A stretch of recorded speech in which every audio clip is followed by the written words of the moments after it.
Ukrainian soldiers complained that the training they received from NATO is completely useless. Here from Ukrainian military news, Militarny. Czech instructors asked Ukrainians not to use drones due to excessive realism. What? I swear, this is not a joke. And in there they mentioned an article by BBC Ukraine. NATO's methods don't work anymore. Why weren't Ukrainian soldiers trained to fight with drones at Polish training grounds? Essentially, the training they received is simply not compatible with the reality of the modern battlefield. The military exercise was so bad that one of the Ukrainian officers rage quitted and demanded to be sent back to the front ASAP. As you can imagine, this story was so embarrassing. The Polish armed forces immediately commented on these articles. It's been years that we're talking about Ukrainian conscripts and mobilized personnel being trained in Europe. Here in this video from July 2022, we see British instructors providing basic training to fresh Ukrainian recruits, essentially civilians. During this mission, British soldiers taught the Ukrainians how to use their weapons, AKs, but then we also see how they provided them with basic tactical training. So that was in summer 2022.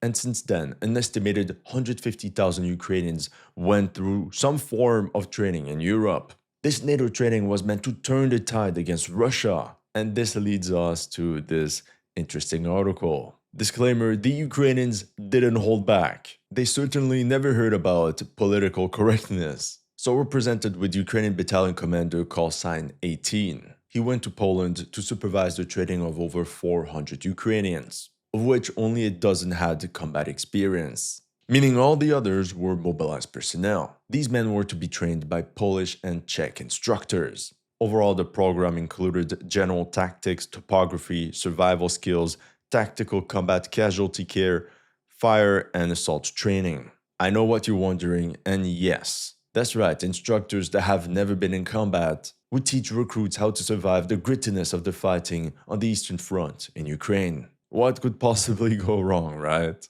Then we're told that the Czechs were responsible for marksmanship and engineering, while the Poles trained the infantry fighting vehicle crews. But overall, it's still the Polish armed forces that were responsible for this training mission. Okay, so let's talk about the Poles. Conclusion by the Ukrainians: they continue to teach from the Grunwald textbooks. Ouch!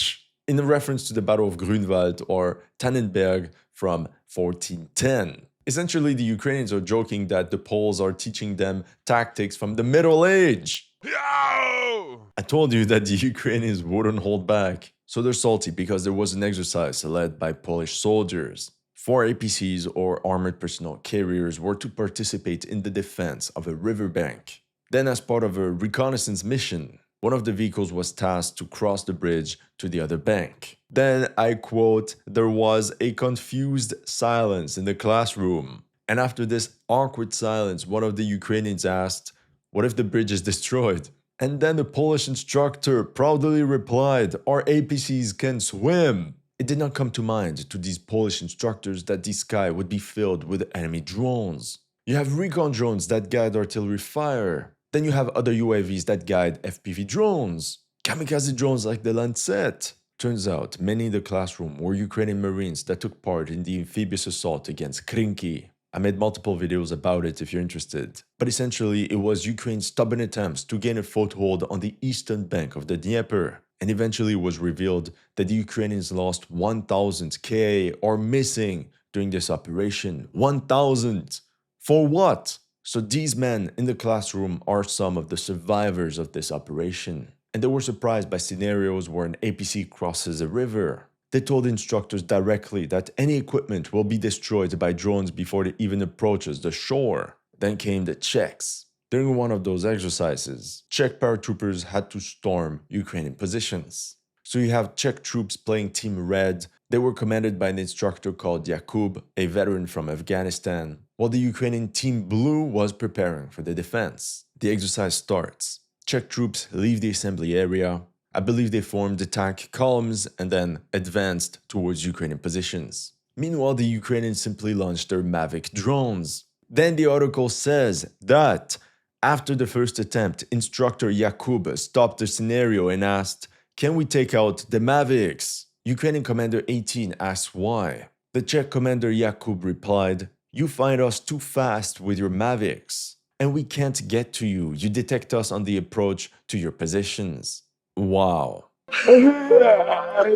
Let's just say the Ukrainians didn't find this funny at all, and they responded harshly. If the drones are removed from the training ground, it will no longer be a modern war, but a reconstruction of the 2010s. And they're absolutely correct. What's the point of doing all this if it's not to recreate what the mobilized personnel will face on the Eastern Front? Fun fact, the Polish armed forces were also supposed to train Ukrainian UAV operators. The details are kind of blurry, but from what I understand, the Poles did not have any drones. So in response, the main Ukrainian officer said, "Fortunately, we took 12 to 15 Mavics and we had one experienced pilot."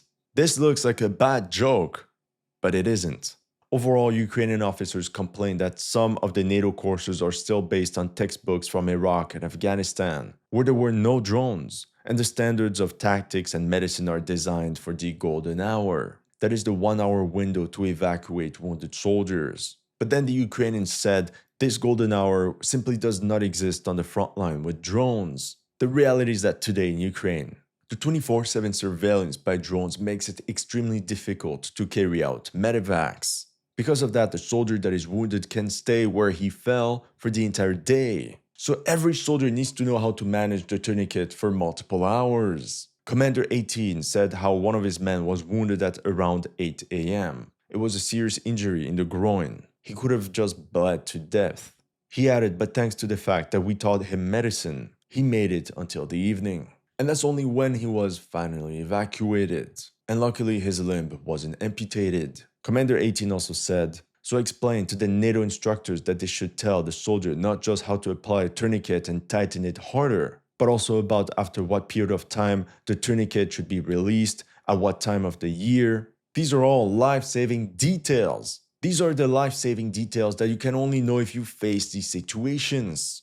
Essentially, how to carry out medevacs in conventional war with no air supremacy, drones circling 24/7, artillery strikes, and the worst possible weather conditions. Essentially very similar to what soldiers experienced during World War I. Then came the second part of the NATO training. In survival classes, the Ukrainians were shown how to navigate the terrain using paper maps. But in over 3.5 years of combat operations, he never had to do this because all the maps are on the soldiers' phones or tablets. Once again, that's the reality of modern warfare. And let's be honest, the digitalization of our society. Who doesn't have a phone nowadays? Even homeless people have phones. This Polish volunteer fighting in Ukraine with the call sign Jurek complained that NATO instructors often rely on their own understanding of combat operations, and it differs from what fighters on the front lines are currently experiencing. I think you know exactly what ended up happening. Ukrainian Commander 18 said how his combat veterans ended up training the Poles themselves. That man's an imposter! He said we showed them how to properly storm with a drone and how much easier it is. They were shocked. Yeah, well, as you can see, that training mission was really bad. Actually, listen to this. There was a Ukrainian soldier call sign Kastet. He joined the infantry in February 2022 and eventually became a drone pilot. That means in 3 to 4 months from now, he'll be a veteran of 4 years of war. Now I quote the article from the BBC. Kastet arrived in Poland to improve his skills. He was supposed to earn the rank of sergeant in order to lead a platoon. After the first week, he rage quit the training, saying, I was already calling the commander, telling him to take me away from here. I'll get on the bus myself. Callsign Kastet explained that he did not agree with the assault tactics taught by Polish instructors. Essentially, the Poles said to basically charge with their APCs right on top of enemy trenches. But Kastet said this was impossible nowadays. And he was just raging at the fact that they didn't know how to use anti-heat cloaks or camouflage techniques. And that's why he rage quit. And of course, we can understand him. What the instructors are teaching the mobilized personnel is actually endangering their lives. It's going to cause more casualties than anything else. Of course, the BBC immediately adjusted fire at the end of the article by stating, calling Polish training useless would be not only an exaggeration, but also a lie. But there they talk about the training on NATO weapon systems like artillery pieces. It's completely off topic, because here we're talking about the training of infantrymen. Honestly, already in 2022, I saw how NATO training standards were completely different from what I could witness in the videos from the Ukraine war. And it's sort of discouraging to see that after 3.5 years, there's barely any change. However, there was one positive aspect for this training mission. Battalion Commander 18 said, without hesitation, "This is a good playground. It's safe." The end. He said at least they can train in peace without fearing being targeted by Russian missiles. And I guess that's true. He also mentioned that there's one training camp in Poland where they include the realities of drone warfare. That is NATO-based Camp Jomsburg, built with Norwegian funds, located on the Lipa training ground. It's here in eastern Poland, 5 kilometers west of the village of Lipa, in the middle of this large forest. But, to no surprise, we learned that it's Ukrainian veterans that participated in the development of this training program. I'm telling you, after the Ukraine war ends, Ukrainian mercenaries are gonna be in high demand. Meanwhile, the rage quitter call sign Kastet, he said Polish instructors could teach what's useful for the staff, because according to him, there's still a lot of shortcomings in the Ukrainian command. For example, the command staff of two adjacent units that do not communicate with one another. And as a result, Russian assault detachments attack right at the junction of the two units. So the conclusion of all this, it's actually Ukrainian officers that need extra training. And NATO can definitely provide that expertise to them. Actually, there's this entire plan in Ukraine to select combat veterans and turn them into instructors for the new mobilized personnel. But the people that push this idea are facing a big wall from the general staff, as they claim that currently in the AFU, if you're not at the front line, you're worthless. That's all I have for you today. See you in the next one.